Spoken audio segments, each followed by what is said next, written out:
Hello, Professor Dana Boering, and thank you very much for being with us here in Eforie for the 12th European Teaching Course on Neurorehabilitation. Professor Boering, you have been a speaker at the European Teaching Course on Neurorehabilitation for many years already. How would you briefly describe the event and spirit, and how does it appeal to leading neuroscientists like yourself?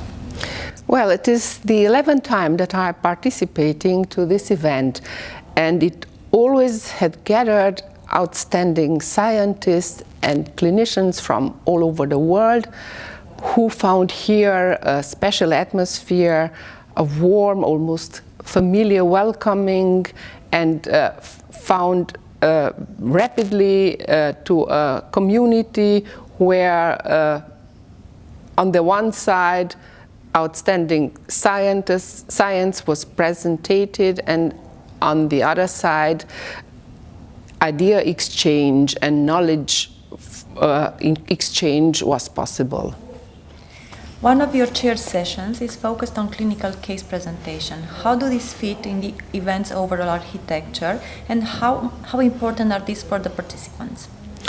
Well, case presentations are a very important part of every serious scientific congress because they have the advantage to give, on the one side, the speakers the possibility to share their knowledge and present special cases which were very challenging, and on the other side, the possibility for the audience to interact in a playful, challenging way, trying to be the best in answering the questions put during case presentations, which are usually made interactive. And one last question, which areas of neurorehabilitation should receive more attention in the future? The field of neurorehabilitation had developed tremendously during the last 3-4 decades and is still moving further. I see two main important directions which will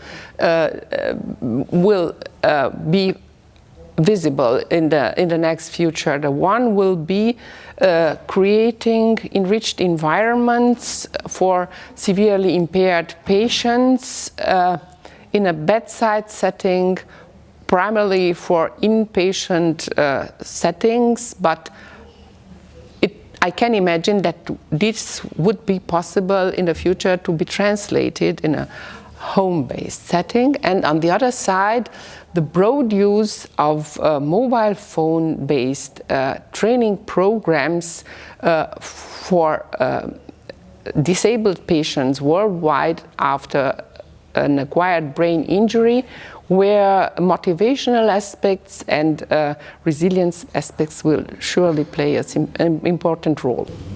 Which areas of neurorehabilitation should receive more attention in the future?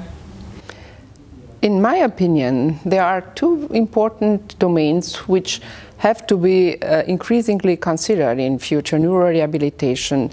The first one, which concerned us already since 10 years, is how to increase the intensity and the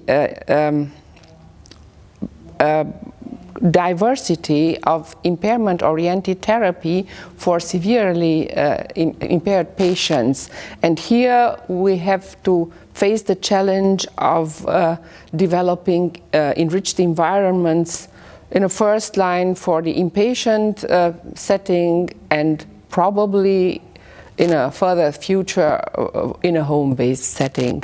The second line I see is the line of a broad use of cell phone-based training programs for less disabled patients in an ambulant setting, where probably an important focus will lie on keeping motivation of the patients high.